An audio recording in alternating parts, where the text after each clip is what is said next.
Quer ouvir uma história de terror dos tempos em que a Bíblia foi escrita? Vamos falar do Herodes. O Herodes, para você lembrar, é aquele rei que, quando soube que Jesus ia nascer, propagado como Messias, ele entendeu que Jesus poderia tirar o trono dele quando crescesse. O que ele fez? Ele ordenou que todas as criancinhas de 2 anos para trás deveriam ser mortas em Belém e na redondeza. Lembra disso? Está lá em Mateus 2,16, Evangelho de Mateus.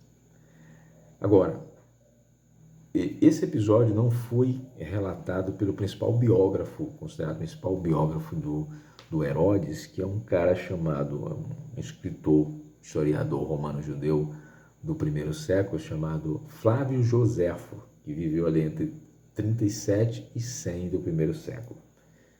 Já aqui para frente, um professor chamado Paul Meier, da Universidade de Western Michigan, Estados Unidos, esse cara disse que o Flávio Joséfo não escreveu uma linha sobre esse massacre que está na Bíblia porque ele não foi relevante.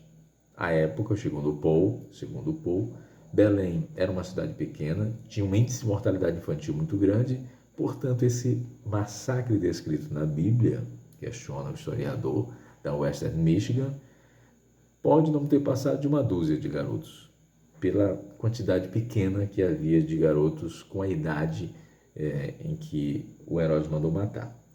Ok, mas eu quero falar de uma outra coisa da vida do Herodes, que é bastante curiosa. Ele era um cara paranoico, quem escrevia sobre ele sempre dava esse detalhe, e sedento por sangue. Ele teve 10 esposas, muitos filhos que brigavam ali regularmente pelo seu trono, e vez por outra ele acabava com essa festinha à base da peixeira mesmo, da espada.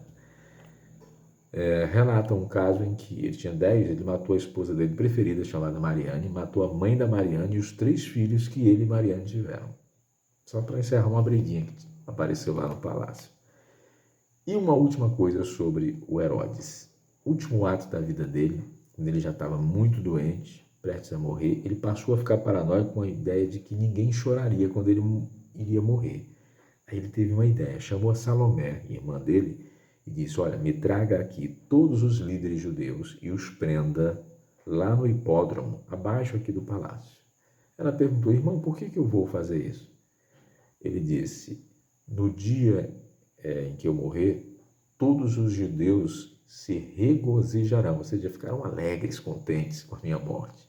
Eu quero dar a eles um motivo para chorar. E assim foi feito.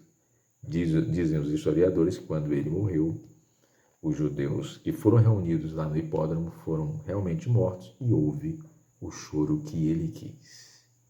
Histórias de terror do tempo das Escrituras Sagradas.